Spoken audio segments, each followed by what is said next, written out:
Sama je.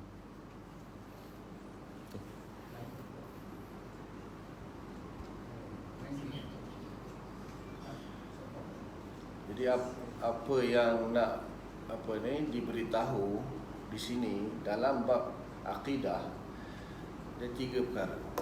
Pertama, kita kena tahu perkara yang nak diiktikadkan. Apa itu akidah, kena tahu dulu.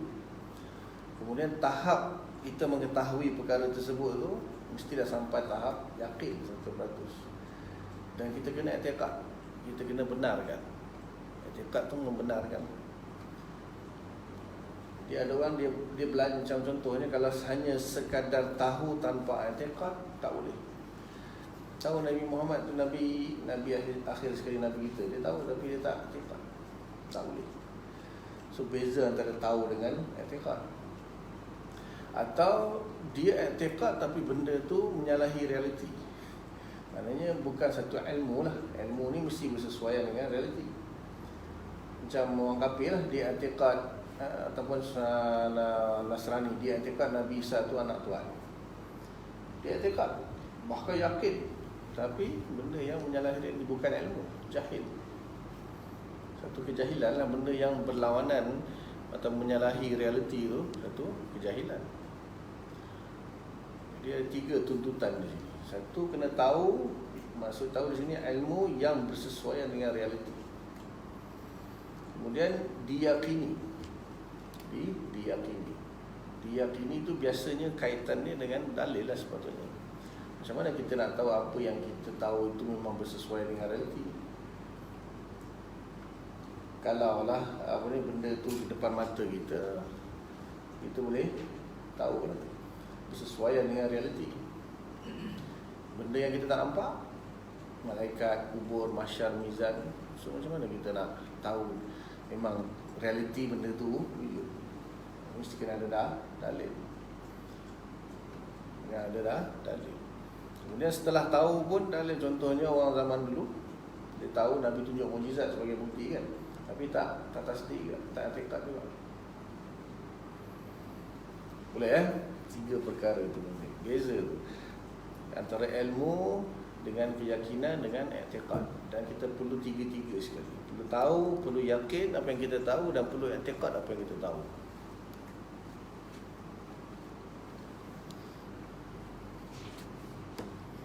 Justru taklid dalam masalah kepercayaan masih lagi membawa kepada kepercayaan dalam diri seseorang. Cuma ia tidak di tahap yang meyakinkan bagi orang yang mempercayainya. Maka kepercayaan itu jika tidak bersesuaian dengan hakikat dan realiti, ianya adalah suatu kepercayaan yang rosak seperti kepercayaan ketuhanan dan agama yang lain. Jadi ada pula orang dia jenis, maknanya dia beriman sebab mak ayah dia beriman. Itu kita taklid lah. Taklid itu dia mempercayai sesuatu mengikut orang tanpa mengetahui dalil dia. Boleh ke tak boleh dalam agama? So agama kita tak boleh. Tak boleh. Maknanya hakikatnya kalau orang tu dia hanya ikut orang tu tanpa dia tak tahu pun sebenarnya betul ke tak betul ke, apa dalil dia apa. Yang penting mak aku Islam, ayah aku Islam. Itu iman orang tu dipertikaikan oleh ulama. Jadi Islam dalam bab akidah ni, Islam ajar kita, suruh kita apa yang kita pegang tu kerana diri kita sendiri pegang. Orang yang kita ikut kalau dia berubah, kita tak berubah. Nak tahu dia betul-betul apa? Nak tahu dia ni betul-betul betul-betul beriktikad, ada ilmu dan dia yakin, bukan kerana ikut-ikut mak ayah. Maka apabila mak ayah dia tukar agama, misalnya na'udzubillah lah, cuma nak contoh, tiba-tiba mak ayah dia tu tukar agama, dia ikut ke tak? Kita bagi contohlah umur kan, budak umur 7 tahun. Umur 7 tahun, bila kita tanya dia, kenapa kamu Islam? Sebab dia mesti mak ayah saya Islam, masuk Islam. Tiba-tiba mak ayah dia tukar agama masa dia umur 7 tahun. Agak-agak dia ikut tak? Confirm ikutnya. Pasal apa? Dia iman atau Islam sebab ikut mak ayah dia. Jadi tiba-tiba mak ayah tukar agama, na'udzubillah, dia pun ikut. Tapi sekarang, katalah dia dah umur 40 tahun, mak ayah hidup lagi. Tiba mak ayah tukar agama, ikutlah. Silap-silap dia halang lagi kan mak ayah dia. So apa yang berlaku antara umur 7 tahun sampai 40 tahun tu, apa yang menyebabkan kalau kita kata tadi umur 7 tahun dia akan ikut mak ayah dia, tiba-tiba umur 40 tahun dia tak ikut dah, malah dia akan halang mak ayah dia akan tegang. Ini lah. Ilmu dia, kepercayaan dia, keyakinan dia dah tambah. Itu yang dituntut dalam akidah. Dalam akidah. Kalau fiqah terpulang. Dia duduk sini dia kunut, dia pergi kerja kat Saudi tak kunut. Dia tukar-tukar kan dia punya apa. Dia yang penting bayang. Tapi kalau orang yang betul-betul berpegang mazhab Syafi'i, walaupun tak dituntut dah dalam fiqah, tapi dia memang Syafi'i pekat, pergi mana pun dia kunut. Tetap dengan Syafi'i dia takkan ubah. Tapi itu sebenarnya dari satu sudut, maknanya agama tak tuntut kita dalam fiqah sama tahap tertentu. Boleh je 4 mazhab, 4 betul. Ikut. Yang penting kita tahu lah mazhab yang kita ikut tu. Tapi kalau akidah tak. Akidah dia satu. Adapun yang Asy'ariyah, Maturidiyah, Ahli Sunnah, Salaf, Ahli Hadis itu semua manhaj saja. Akidah tu sendiri. Pegangan tu sendiri. Mu'taqad dia panggil. Satu lagi, tak ada khilaf. Boleh Kesimpulannya, ilmu iaitu dapatan atau perolehan sesuatu atau makna al-idrak dalam diri seseorang, al-mudrik mengikut apa yang sebenarnya ia pada realitinya. Ilmu sama dengan dapatan plus realiti. Dapatan ataupun pengetahuan idrak plus realiti. Yang kedua, yakin dapatan sesuatu secara putus atau tegas dalam diri seseorang al-mudrik yang bersesuaian dengan hakikat realiti berteraskan dengan satu dalil yang mu'tamad qat'i. Jadi dia apa yang dia ketahui, mana tambah satu kan, yakin tu tambah satu iaitu dengan dalil yang mu'tamad. Kalau ilmu dengan keyakinan tu dah sama dah, sama-sama dapatan, sama-sama ada bersesuaian dengan realiti. Cuma dalam yakin itu dia ada satu lagi iaitu putus, tegas, konkret, jazm, pasti, plus dalil yang mu'tamad. Dua lagi tambah. Kalau i'tiqad, kepercayaan, dapatan sesuatu secara jazm yang bersesuaian dengan hakikat realiti di sisi orang yang mempercayainya, tanpa perlu disertai dengan sebarang bukti yang mu'tamad yang menunjukkan ianya bersesuaian dengan hakikat realiti. Iaitu i'tiqad sama dengan dapatan atau pengetahuan idrak plus realiti plus putus, tegas, konkret, jazm. Tapi tidak ada dalil di sini. Jadi masalahnya ada boleh kita pertikaikan di sini. Jadi maknanya dia kata tadi kan dapatan pengetahuan plus realiti. Tak ada dalil. Atas tadi kan ada dalil. Jadi sebenarnya kita boleh dipertikaikan. Maknanya macam mana boleh dia menganggap apa yang dia peroleh itu bersesuaian dengan realiti.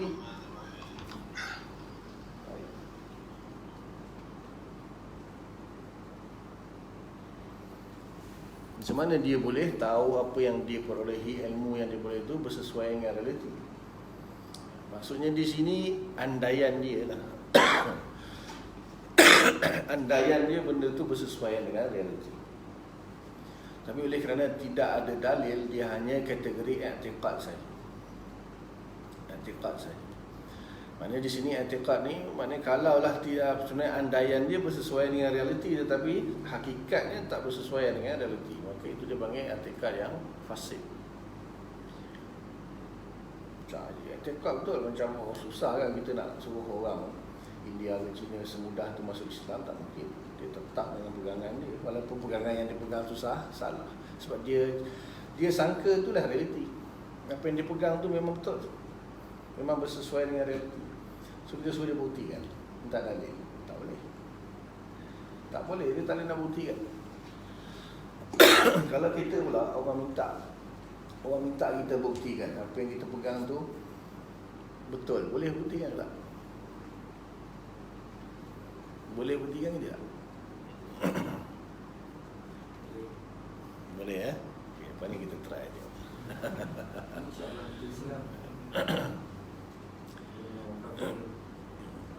Jadi sama juga orang kafir, dia tetap dia teguh.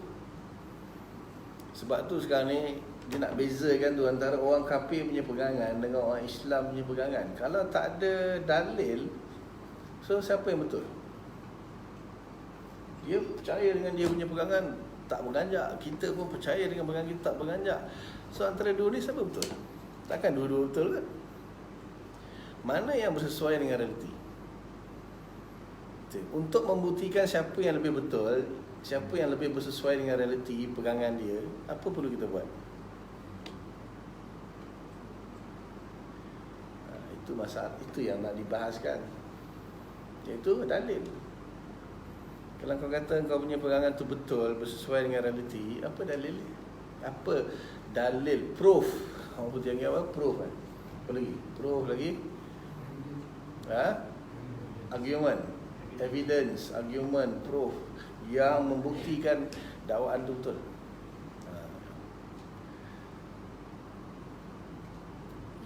Itu sebenarnya yang nak disampaikan. Maknanya tak cukup hanya dengan i'tiqad, tak cukup dengan dia punya ilmu saja. Mesti ada keyakinan yang disertai dengan dalil. Tak ada. Orang kafir ni memang tak percaya dalil dari Quran hadis.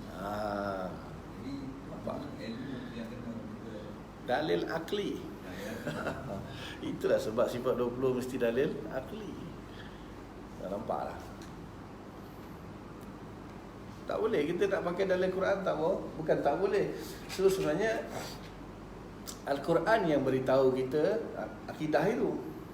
So kita nak jadikan Al-Quran tu sendiri sebagai dalil. Macam selalu yang saya bagi contoh kan. Contohnya saya nak bagi tahu satu perkara. Sebenarnya saya lah Imam Mahdi. Contoh ni rakam dia orang potong sekat-sekat ni. Habis sebarang ustaz tu mengaku Imam Mahdi. Kacau lagi. Contoh, saya mengaku saya Imam Mahdi. So, percaya tak percaya? Sebelum nak percaya, orang katanya apa dalil, apa bukti dia, betul? Saya kata bukti dia, proof dia, evidence dia sebab saya cakap. Sebab saya cakap saya Imam Mahdi, itulah dalil saya. Boleh terima ke? Sama lah macam Nabi. Nabi kata aku rasul. Apa dalil dia? Sebab aku cakap aku rasul. Boleh? Ni aku ada bawa wahyu ni. Aku ada bawa wahyu, Tuhan kata akulah utusan dia dan dialah Tuhan. Boleh ke? Sama je. Saya kata apa dalil Ustaz Imam ni? Dalil dia sebab Allah Ta'ala semalam bagi wahyu kat saya, suruh kata kat korang semua yang saya ni Imam Mahdi. Tak? Tak percaya. Sama je. Tak ada beza. Tak ada beza. Tu orang tak fikir kat situ. Rasul bawa Quran, betul? Dan dia dakwa dia rasul, dia dakwa ada Tuhan. Lepas tu apa bukti dia? Ni Quran ni. Itu yang Wahabi sekarang ni, dalil Quran hadis. Tak boleh. Bukan tak boleh. Quran tu hanya bagi tahu bahawa Tuhan itu satu, Tuhan cipta langit dan bumi. Nanti ada kematian, ada siksa kubur, ada syurga neraka. Dia bagi tahu je. Dalil apa dalil? Kebenaran di sebalik pemberitahuan Al-Quran. Sebab tu dia orang minta minta bukti. Wahai Muhammad, kalau betul lah engkau ni rasul, belah bulan tu. Tak. So Allah Ta'ala Nabi pun, ya Allah, kan doa, Allah belahkan bulan. Jadi bila bulan terbelah, apa jadi?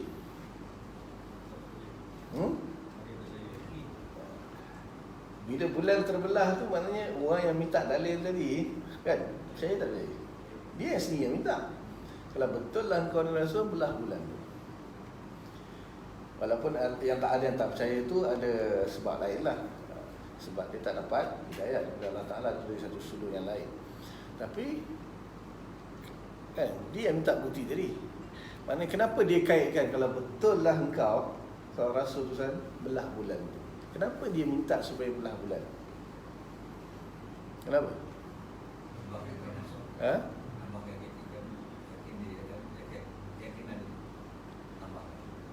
Yelah. Sesuatu yang tak masuk akal. Sesuatu yang manusia tak boleh buat. Manusia tak boleh buat. Akhirnya bulan terbelah. Dia pelik alamak. Manusia tak mungkin manusia boleh belah bulan. So siapa yang belah bulan tu? Siapa yang buat bulan terbelah tu? Terbelah dengan sendiri. Sebelum ni kenapa tak terbelah? Ketika Rasul tu dia kata, ya Tuhan, wahai Tuhanku, belahkanlah bulan tu. Akhirnya pun terbelah. So ada kemungkinan lain tak? Alah, bulan tu terbelah dengan sendirinya. Kebetulan je dia minta, tiba-tiba bulan tu terbelah. Akal kata apa? Tak mungkin kan? So akal sebenarnya yang minta dalil tadi. So bila Allah Ta'ala tunjukkan bulan terbelah, akhirnya akal orang tu kata apa?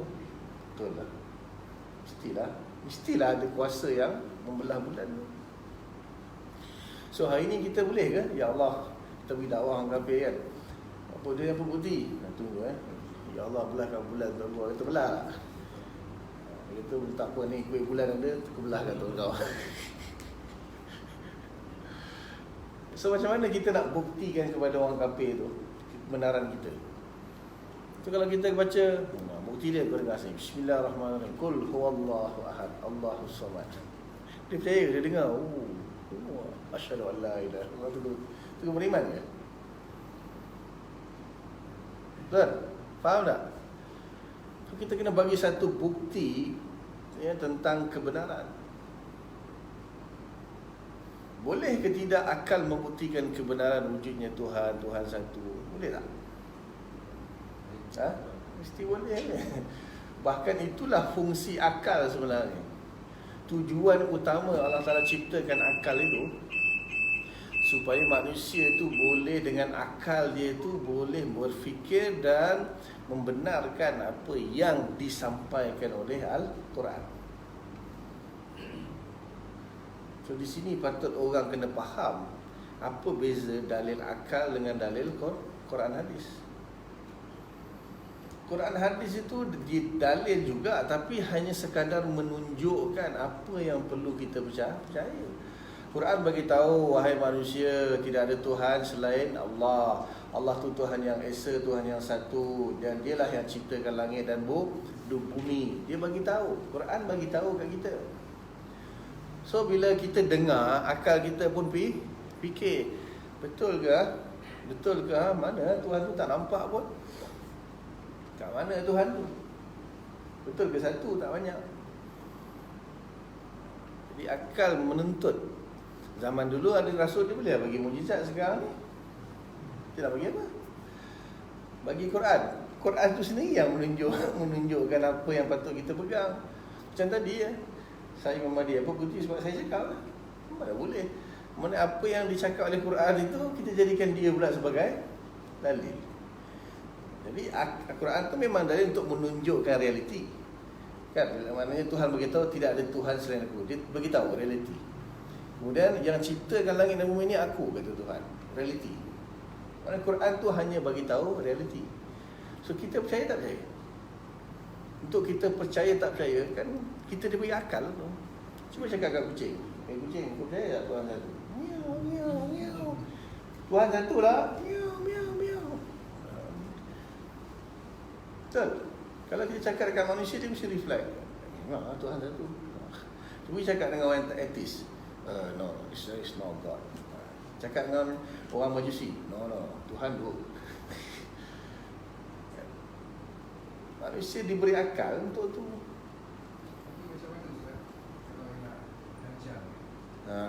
Itulah dia.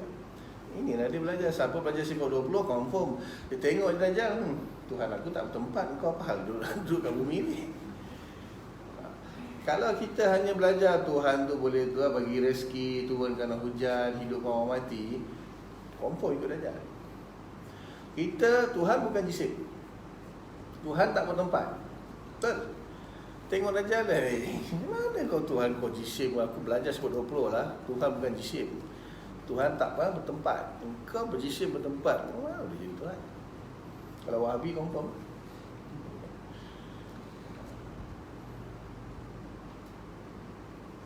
Faham So akal tu sebenarnya banyak ayat Quran. Allah kata inna fi khalqis samawati wal ardi wa ikhtilafil laili wan nahar la ayatil lil albab. Pada penciptaan langit dan bumi itu serta perubahan siang dan malam, tanda-tanda bagi orang yang berakal. Ulul albab tu ada merasa ulul albab orang yang cerdas akal. Tapi kalau ulul lembab memang tak faham. Afala yanzuruna ilal ibili kaifa khuliqat. Apakah kamu tidak melihat kepada unta? Nak tengok tanya lihat unta. Ini dah ada bahas dekat Masjid Hasanah tu kan. Lihat unta dah. Allah kata dalam Quran, apakah kamu tidak melihat kepada unta? Nak tanya melihat unta penting ke tak penting? Semayang lagi penting ke melihat unta lagi penting? Ada tak dalam Quran Allah cerita kaifiat semayang Zuhur, Asar, Maghrib, Isyak? Ada? Allah tak cerita pun kaifiat cara-cara nak semayang. Bahkan tak sebut pun. Sampai adalah kawan kita seorang semayang seminggu sekali. Satu rakaat berdiri tu sujud. Dia kata Allah tak cerita pun Quran. Semayang tak sebut pun Zuhur, Zuhur, Asar. Lalu tak sebut pun apa ni berperakat-perakat. Tak. Tapi dalam Quran Allah SWT suruh tengok unta. Afala yanzuruna ilal ibil. Unta, apakah kamu tidak melihat kepada unta? Kaifa khuliqa, bagaimana ia diciptakan? Tak tanya. Melihat unta lagi penting ke sembahyang lagi penting? Takkan Quran menceritakan benda yang sia-sia, benda yang tak penting. Sembahyang lagi penting, Allah tak cerita. Tapi Allah suka tengok pun unta. Betul? Tengok unta lagi penting. Bukan tengok unta, tengok saya lawa unta ni. Kaifa khuliqat, bagaimana unta tu diciptakan? Siapa yang ciptakan dia? Jadi sendiri ke? Ada yang menciptakan dia ke? Lepas tu ialah unta mewakili semua benda hidup. Dalam ayat lain Allah kata wa fi anfusihim afala tubsirun. Dalam diri kamu tu kamu tak nampak ke? Kehebatan pencipta yang menciptakan kamu tu. Sanurihim ayatina fil afaq wa fi anfusihim. Ayat Quran lagi. Sanurihim ayatina fil afaq wa fi anfusihim.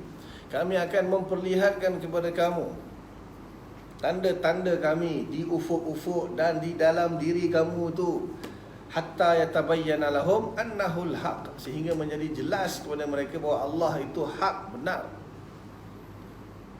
So Quran suruh buat apa tu? Suruh fikir. Afala ta'qilun, afala tatafakkarun. Cuba tengok dalam Quran, kira berapa kali Allah Taala ulang-ulang benda tu. Tiba-tiba kata akidah tak boleh pakai akal. Habis pakai apa? Pakai lutut. Boleh Jadi kita kena tahu dengan dalil akal. Bukan dia orang Asy'ariyah 20 tu mendahulukan dalil akal, menolak dari Quran. Tak ada istilah menolak, memilih, tak ada. Dua-dua ada peranan. Peranan Al-Quran memberitahu mu'taqad itu, perkara yang patut kita i'tikadkan. Quran bagi tahu realiti itu. Tugas akal adalah untuk idrak, untuk mendapat. Tuhan satu Okay. Itulah, mana boleh Tuhan dua. Faham kan? Masing-masing ada fungsi. Dia panggil istilah dia masdar talaqi. Masdar sumber penemuan lah. Masdar talaqi itu sumber penemuan. Quran, masdar talaqi bagi hukum-hukum dan mu'taqad itu adalah Quran, hadis. Bagi tahu kita apa patut kita i'tikadkan. Dia bagi tahu realiti. Di samping hukum-hukum lah, setelah orang tu dah percaya kepada Allah, barulah dia beritahu hukum-hukum Allah. Dia tak percaya Allah lagi, macam tu kan nak suruh sembahyang ke? Akal masdar talaki untuk makrifat, untuk ilmu, untuk mengetahui. So akal, bila Nabi sampaikan Quran wahyu itu, kita pun dengar. Bila kita benarkan, maka bertembunglah, maknanya bersatulah antara dalil akal dengan dalil Quran. Disebut dalil tu Quran, mana dalil Quran adalah dalil untuk menunjukkan perkara-perkara yang patut kita i'tiqadkan. Dalil akal membenarkan apa yang disampaikan oleh Al-Quran. Sebelum benarkan, dia mesti fikir dulu.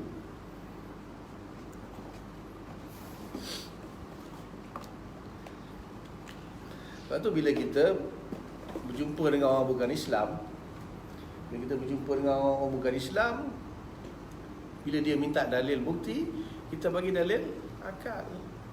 Bagi dalil Quran, dia bawa kitab Vishnu dia, kitab dia bawa semua kitab dia. Orang Hindu ada kitab dia, orang Buddha ada kitab dia, Kristian ada kitab dia, Yahudi ada kitab dia. Kalau Kristian lagi tak salah, banyak version lagi ada. Gospel lah, evangelist, segala macam kitab ada, kan? Chapter number 5, verse number 5, chapter number 5, makin naik kan? Macam-macam kitab ada. So kita bawa kitab, dia bawa kitab. So ambil kitab aku, kita kau laga-laga, kita lawan. Kitab siapa kuat, kitab siapa kuat, dia menang. Macam tu je. Akal. Dia ada akal, kita ada akal, dia ada akal. Dan kita fikir tengok, kalau Tuhan tu dua, apa jadi? Tak payahlah Tuhan dua, company dua bos, apa jadi? Company dua hancur. Betul? Setiap akidah tu disertai dengan dalil akal.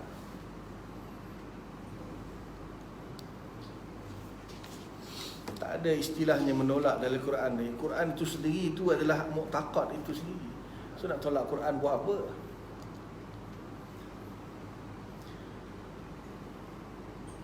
Jika i'tiqad kepercayaan disertai dengan dalil, maka ia merupakan i'tiqad yang meyakinkan, yang mana tiada ruang salah baginya, iaitu ianya tidak akan menyalahi hakikat realiti. Adapun i'tiqad kepercayaan yang tidak disertai dalil, maka ianya tidak meyakinkan walaupun kukuh jazam dalam diri orang yang mempercayainya. Bahkan ia terdedah kepada kesalahan, iaitu menyalahi hakikat realiti sehingga menjadi i'tiqad fasid, kepercayaan rosak, seperti orang kafir.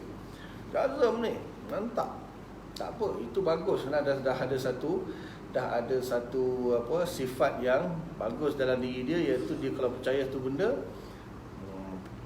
mantap kepercayaan dia. Cuma kita nak tanya, yang kau percaya itu betul ke tak? Mestilah betul. Jom kita debat tengok.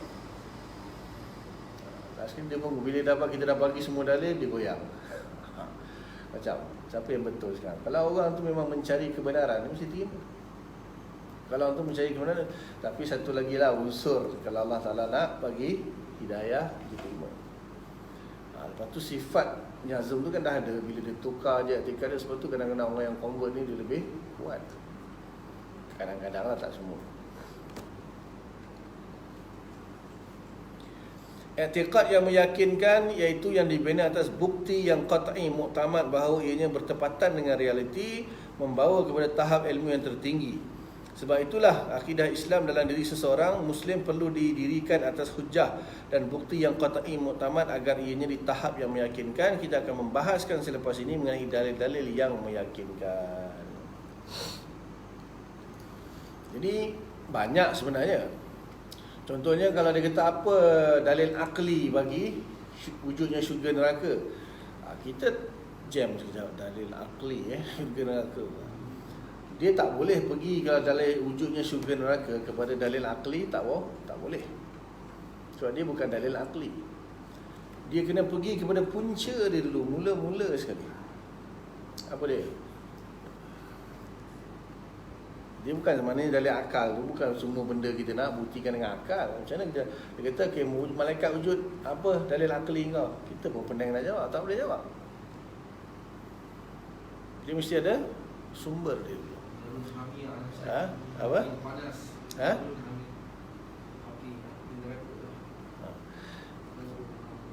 Tak, wujudnya secara akal wujudnya syurga neraka, ada hisab tu, macam mana kita nak buktikan dengan akal? Tak boleh. Tak boleh dibuktikan. Sebab apa? Sebenarnya kita perlu buktikan asas dia dulu. Kita buktikan dulu wujudnya Tuhan, dan Tuhan itu memang wujud, memang satu, dan Tuhan menurunkan wahyu dia kepada utusan dia. Bila kita dah percaya Tuhan, jadi apa yang disampaikan daripada Tuhan, maka kita akan percaya. Sebab tu kita bahas Allah dulu. Rukun iman nombor 1, beriman kepada Allah. Bila orang tu dah percaya betul kepada Allah, jadi apa yang Allah Ta'ala, dan dia kena percayalah apa yang tertulis dalam tu adalah kalam Allah. Quran tu adalah kalam Allah, tu pun dia kena percaya. Kan Nabi Muhammad beritahu, apa yang aku baca ini adalah Al-Quran, kalam Allah. Allah yang berfirman. Jadi bila dia yakin Allah, dia yakin kalam Allah, dia yakin Rasul Allah, selesailah masalah. Lepas tu tak payah akli dah. Bila dia dah percaya, akal dia dah percaya dah kepada Allah, dan itu kalam Allah disampaikan oleh Rasul utusan Allah, cukup lah. So apa sahaja yang dalam tu dia mestilah percaya. So tak payah pakai akal. Bila dah masuk bab syurga, neraka apa semua, dah tak perlu pakai akal.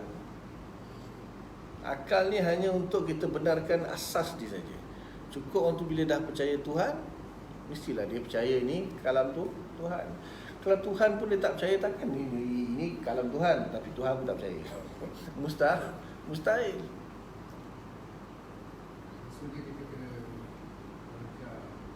Asas dulu, Tuhan dulu. Kenal Allah dulu, awwaluddin ma'rifatullah.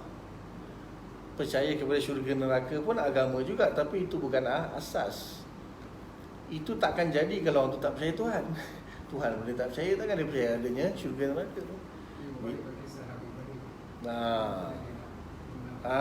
Nabi Ibrahim kan dia berhujah dengan akal. Walaupun Quran menceritakan benda itu, tapi Quran sedang menceritakan bahawa Nabi Ibrahim sedang menggunakan akal dengan kaum dia. Nabi Ibrahim tak kata, nanti aku tunjuk kau suhuf wahyu yang Tuhan bagi kat aku. Kan Nabi Ibrahim simple je, dia pecah-pecahkan semua berhala tu, lepas tu tinggalkan yang besar tu, sangkut kapak. Lepas tu, siapa pecahkan ni? Kau tanyalah yang besar tu. Mana boleh besar tu bercakap? Kau kata dia Tuhan bercakap pun tak boleh. Macam ni kau sembah dia? Bercakap pun tak boleh. Kat situ tersentak kan kaum dia. Lepas tu yang bab yang dia kata apa ni bintang tu Tuhan, kalau lagi bila siang bintang pun hilang. Takkan Tuhan boleh hilang kot. Bulan kot. Bulan pun hilang. Matahari lagi besar kan. Jadi malam matahari pun hilang. Apa tu? Tuhan boleh hilang. Itu akal tu. Itu dalil akal.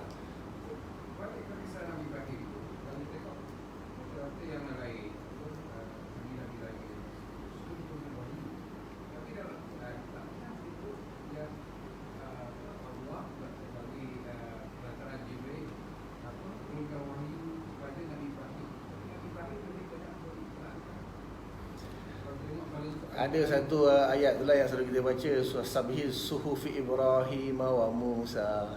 Kan itu je lah, sikit je. So, memang dalam Al-Quran Allah kata rasul-rasulnya sebahagiannya kami ceritakan kepada kamu, sebahagiannya kami tak ceritakan. Itu makna Allah sebut dalam Quran, sebahagiannya kami ceritakan kepada kamu dan sebahagian lain kami tak ceritakan. Jadi hanya kalau dalam bab Nabi Ibrahim tu Allah Ta'ala sebut tu je, suhufi Ibrahim wa Musa. Itu sebut tu je. Nabi Ibrahim diberi suhuf. Bezanya suhuf dengan kitab ni, suhuf nipis sikit lah. Dia lebaran-lebaran saja. Kalau Quran ni dia kitab pasal dia besar. Nabi Musa dapat dua-dua suhuf, dapat kitab pun dah, dapat Taurat. Nabi Isa dapat kitab saja, tak ada suhuf. Ada sebut macam tu je lah, dia tak sebut secara detail. Boleh Pembahagian ilmu dalam terus lagi. Terus. Boleh Ni pakai SOP tak ada masalah. Tak ada masalah. Tengok kalau kereta putih lampu biru atas kita segera. Pembahagian ilmu dalam tradisi Islam. Ilmu secara asasnya terbahagi kepada dua, iaitu yang pertama ilmu qadim, ilmu yang tidak ada permulaan dan tidak ada kesudahan, ilmu yang mutlak dan tidak terbatas, ia adalah ilmu Allah Subhanahu Wa Taala. Yang kedua ilmu hadis, iaitu ilmu baharu, iaitu ilmu makhluk yang terbatas. Itu kena beza daripada awal lagi, kena beza dah. Sebab apa? Allah ada sifat ilmu, kita pun dinisbahkan kepada ilmu. Bezanya ilmu Allah itu tidak ada permulaan, maksudnya tidak didahului dengan kejahilan ataupun tidak didahului dengan tidak tahu. Ilmu yang tidak didahului dengan tidak tahu ataupun jahil. Macam kita mula-mula tak tahu, lepas tu baru tahu. Mana kita jahil, lepas tu baru ada ilmu. Silap-silap, lepas tu lupa. Lepas tu apa dia, Allah lupa lah. Jahil balik. Mana dia, di situ dia tak panggil jahil, dia panggil ghaflah, lalai ataupun sahwu, lupa atau nisyan, lupa. Tapi Allah tidak, dan takkan hilang. So, kita dah dapat pun dah lah, sebelum tu jahil, betul dah dapat, boleh jadi hilang. Kena terantuk insiden, terantuk kepala, hilang semua ilmu. Dan ilmu kita terbatas, sebab tu bukan semua benda kita tahu. Bilangan bulu kening kita berapa pun tak tahu, betul? Betul? Tanya sikit, janggut berapa belai? Kira semua hidup sila tak lepas. Itu terbatas. Maknanya itu saja tak tahu, banyak lagi benda yang kita tak tahu. Agak pokok tu daun berbelai lah, sebatang. Belum tanya lagi kucing tu bulu berbelai kat badan dia. Mampu takkan boleh tahu. Einstein ke Newton pun tak boleh tahu. Betul? Betul tak? Bulu kening kira pun tak tahu. Macam mana nak sombong. Allah tahu semua. Allah tahu semua. Kullu saghiratin wa kabiratin mustatar. Setiap yang kecil atau yang besar semuanya tercatat dalam ilmu Allah. Allah tahu bulu kening kita sebelah berapa, sebelah ni berapa, jumlah berapa. Jumlah hujan yang turun sepanjang bulan bulan Julai di Prima Kajang berapa? Ampun nak jawab. Betul?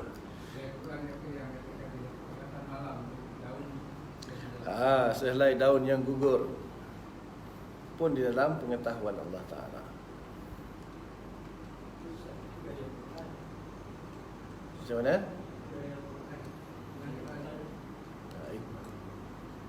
Itu menunjukkan Quran memberitahu tentang ilmu Allah. So akal nantilah dalam sifat ilmu kita bahas apa dalil akal yang menunjukkan Tuhan mesti maha mengetahui.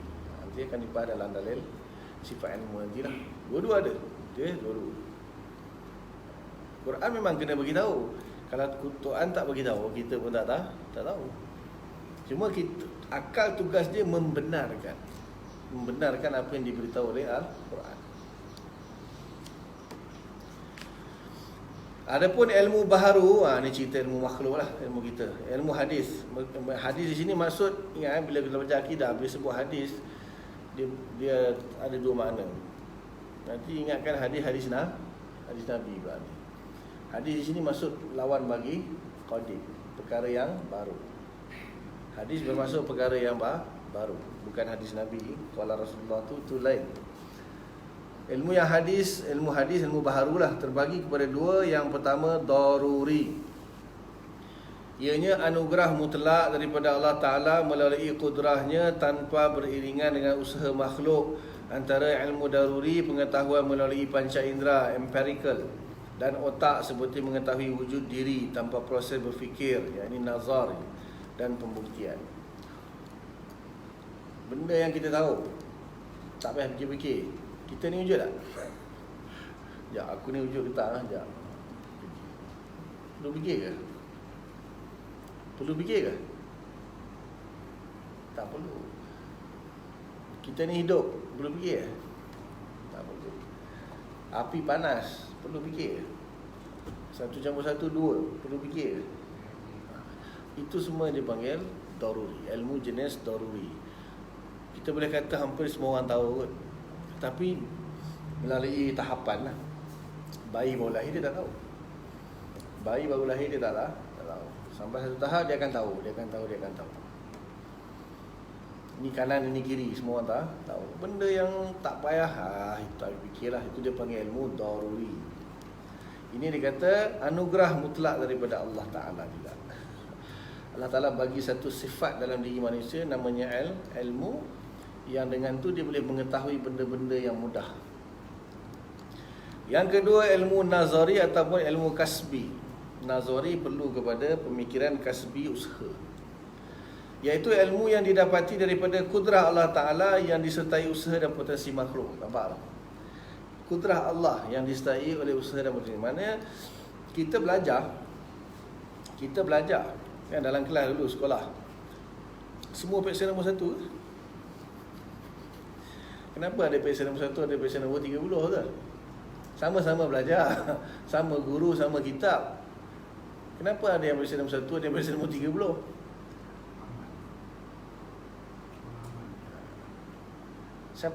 Kenapa beza pemahaman dia?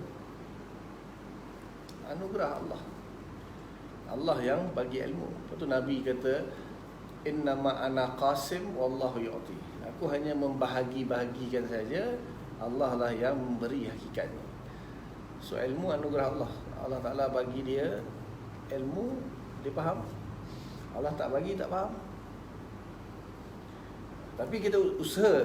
Proses nak dapat tu dia usaha. Dia fikir, contoh add maths kan, oh pening. Jadi ada yang berjawapan betul, dia jawapan salah. Dia usaha, Allah Ta'ala bagi dia ilmu, dia betul. Allah tak bagi, salah. Sebab ni ada sebenarnya pembahasan panjang kalau kita lagi besar lagi. Apabila seorang tu dia melakukan proses untuk mendapatkan ilmu, adakah daripada proses dia nak dapatkan ilmu tu menghasilkan ilmu, atau Allah Ta'ala yang bagi ilmu itu?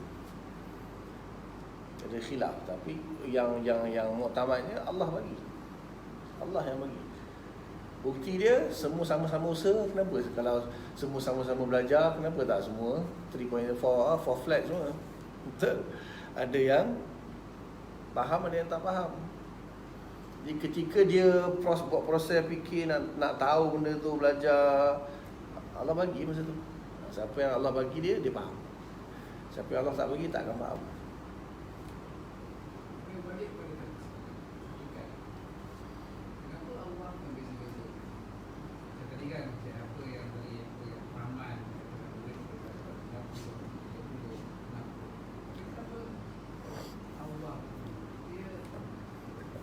Dia yang pertama, hati-hati kalau kita bertanya tentang Allah. Jangan tanya kenapa Allah buat macam tu, sebab mungkin dilempang oleh malaikat, mungkin. Gurau ya. Dia selalunya adab dia. Adab kita bertanya apa hikmah di sebalik Allah menjadikan ada orang yang faham dan tak faham. Kita nak tanya, kalau semua peksa nombor 1, siapa yang nak peksa nombor 30? Seolah-olah sama je. Kenapa Allah Ta'ala jadikan seorang Perdana Menteri lain semua rakyat, dan kenapa tak Allah jadikan semua Perdana Menteri? Kenapa tak Allah Ta'ala jadikan semua kaya? Kenapa tak jadi yang miskin semua? Allah jadikan semua kaya je. Kenapa Allah Ta'ala jadikan semua sihat? Kenapa mesti ada sakit, ada sihat? Agak-agak boleh jawab? Agak tak boleh. Kalau semua sihat, hospital tak buka. Tak ada istilahnya hospital. Janumet semua tak wujud. Kalau semua kaya, siapa nak kerja nak tanya? Orang semua kaya, siapa nak kerja? Siapa nak kerja petrol pump? Siapa nak pergi gali minyak? Siapa nak buat baju? Siapa nak kerja kedai runcit? Siapa nak kerja kedai mamak? Semua dah kaya lah. Jadi ada hikmah di sebalik Allah Ta'ala jadikan. Jadi kan biasanya orang periksa nombor 1, biasanya lah, walaupun tak semestinya kan.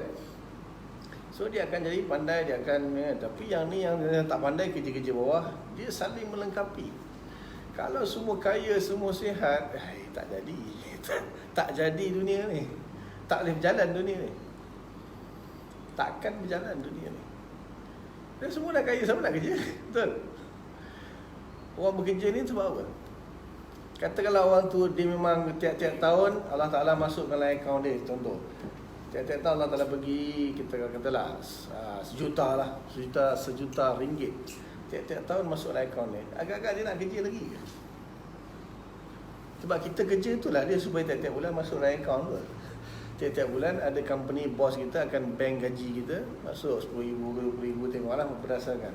Ini tak payah kerja, Allah kata kau semua tak payah kerja, aku bank in kat dalam bank kau tiap-tiap tahunnya akan ada sejuta. Agak ada orang nak kerja. Kalau tak ada orang nak kerja, siapa nak buat baju, siapa nak buat kereta, siapa nak buat makanan, siapa nak tanam padi, siapa nak buat kerja, semua dah ada duit. Betul? Itu hikmah dia.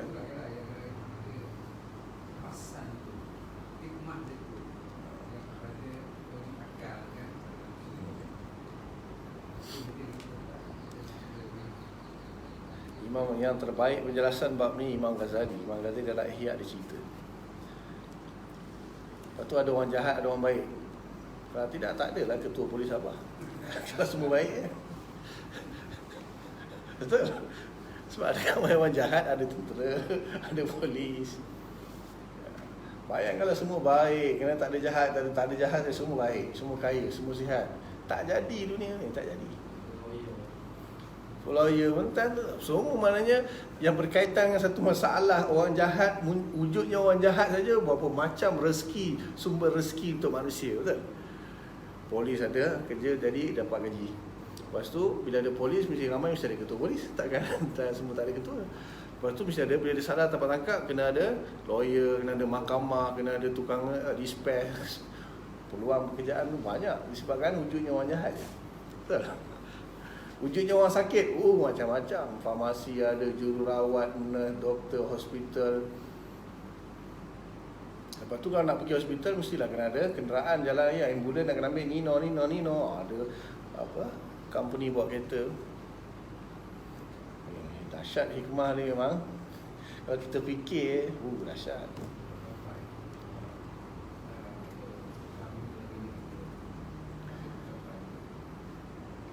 Okay.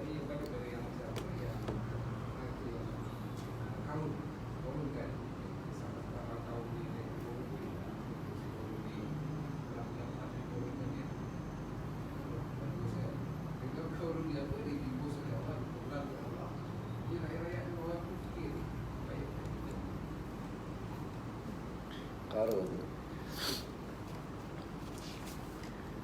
Okey. Jenis ilmu dari sudut konteks ni. Cukup dulu Ada soalan? Satu orang Ustaz. Jadi dia Ustaz kata kita manusia mesti hidup menggunakan akal.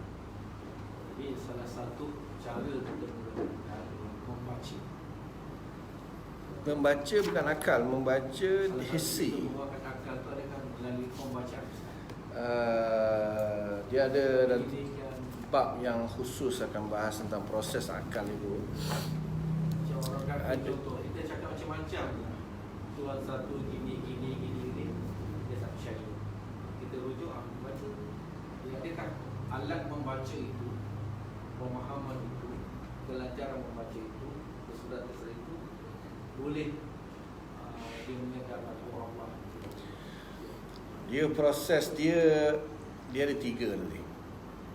Satu panca indera, satu akal, satu perkhabaran yang benar. Dia ada bab nanti. Dia lengkap dengan cerita satu-satu semua sekali nanti dalam kitab ni. So membaca itu sebenarnya membaca kita guna apa? Mata, panca indera. So yang dibaca tu apa dia? Yang dibaca tu apa? Berita, satu kenyataan. Boleh jadi sahih, boleh jadi benar, boleh jadi tak benar. Jadi kalau kita bagi dia buku pun suruh dia baca, buku tu sebenarnya tak betul. Susah juga betul. Dia maknanya bukan sekadar baca sajalah. Sebab boleh jadi saja nanti kan kita bagi buku ni, jadi ada orang lain pula yang tak setuju, dia bagi buku lain pula. Dia baca dua buku, satu kata A, satu kata B bertentangan. Ada pening pula dia mana satu ni. Kalau kita sekadar kita kata buku saja, tak boleh. Dia kena ada satu kategori yang namanya perkhabaran yang sahih. Sama ada diperolehi melalui dibaca atau diperolehi dengan cara kita menyampaikan secara percakapan. Yang penting sahih, berita itu sahih, perkhabaran itu benar. Sama ada dalam bentuk tulisan atau dalam bentuk penyampaian mulut. Kalau buku saja kita kata melalui membaca dia boleh sampai ke situ, jadi dia silap baca buku, macam mana? Dan satu orang kata kau baca buku ni. Jadi satu orang kata pula, tak, buku tu tak betul, kau baca buku aku ni. Seorang kata, tak, dua-dua tak betul, kau baca buku ni. Dia pun pening, buku mana satu kena baca ni. Dia tak boleh kita Maksudnya dengan membaca dengan pelbagai rujukan yang mungkin dan masa depan, jadi maka dapat simpulkan satu macam di universiti lah, kalau kita tengok di college ke ataupun di organisasi dalam komuniti macam lawyer ke apa wahana manusia ada masalah, dia merujuk kepada pakar-pakar dan pakar-pakar itu mesti dia ada membaca dulu. dia asal dia macam ni. Asal dia benda tu reality. Asal dia reality. Reality itu ditulis dalam bentuk perkataan, ditulis.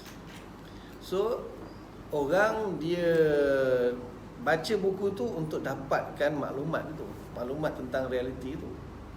Proses dia dengan dia baca. Tapi cuma kita nak beritahu sini, ada kemungkinan yang ditulis itu salah. Ada kemungkinan, betul? Ada kemungkinan yang ditulis itu salah. Maksudnya yang ditulis tadi bukanlah bersesuaian dengan realiti, betul? Jadi kita kena kembali kepada asal dia. Bukan masalah membaca tak membaca. Masalahnya yang ditulis itu apa dia? Kalau yang ditulis itu benar, bersesuaian dengan realiti, so maklumat itu betul, dia baca, dia dapat. Tapi bukan semua benda kita baca je tu faham. Ataupun bukan semua manusia dia baca je tu faham. Ada manusia yang dia baca dia faham, ada manusia dia baca dia tak faham. Yang kedua, ada benda manusia yang sama, dia baca bab ni dia faham, dia baca bab lain dia tak faham. Perlu kepada penjelasan lagi, perlu kepada penjelasan saja. Sebab tu dia ada wujudnya tutorial, wujudnya pengajian di universiti, baik di sekolah di mana. Kalau senang tak payah sekolah datang, cikgu duduk, nak baca buku cikgu pun main WhatsApp. Dah balik. Cikgu mesti terangkan. Kuliah kan saya datang, kita buka buku surat, tuan-tuan baca Saya baca, tuan-tuan baca. Biar masa dah. Assalamualaikum. Tak boleh, dia kena ada benda baca sahaja tak cukup, ada benda baca boleh faham. Salah satulah daripada cara saja, tak boleh kita kata hanya dengan membaca saja, tak boleh. Salah satu cara. Dan Allah Ta'ala mulakan wahyu yang pertama pun dengan Iqra. Iqra. Sebab membaca ni salah satu daripada sumber ilmu. Cuma masalah dia kita kena fikir juga. Orang yang membaca dengan benda yang dibaca. Orang yang membaca macam-macam. Orang yang membaca ni macam-macam. Macam-macam jenis orang. Orang budak kecil, orang tua, orang dewasa. Kemudian orang yang akal dia cerdas, orang akal dia kurang cerdas. Kemudian benda yang dibaca tu buat apa pula? Kalau yang dibaca tu benda yang mahsus, atau kita boleh tengok, kita boleh nampak, ada benda yang dibaca bab alam ghaib, macam mana dia nak faham, dia nak terima kan? Ada benda yang dibaca berkaitan dengan engineering. Ada yang mungkin dibaca tentang kedokteran, atau tentang kimia, tentang fizik, tentang math, tentang agama, tentang politik, macam-macam. Boleh ke semua orang kuasai hanya dengan baca saja? Tak boleh. Kita hanya boleh kata salah satu daripada cara dia. Tapi dia bukanlah segala-galanya lah, tak boleh.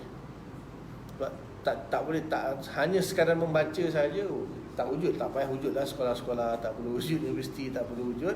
Kita hanya cetak buku je. Ya, masing-masing baca tak boleh, tak cukup. Tapi dia perlu, cuma bukan hanya dia saja. Lagi cukup. Sambung di sana insya-Allah. Wallahu a'lam. Setakat itu dulu apa yang baik daripada Allah Taala, apa yang terbaik. Kelemahan saya lah, minta ampun kepada Allah, minta maaf kepada semua, mudah-mudahan kita taufik, kita faham dan sampaikan. Dan kita tangguh dengan kafarah majlis. Subhanallah bihamdika, nasyhadu an la ilaha illa anta, nastaghfiruka wa natubu ilaik. Subhana rabbika rabbil izzati amma yasifun, wa salamun alal mursalin, walhamdulillahi rabbil alamin. Assalamualaikum warahmatullahi wabarakatuh.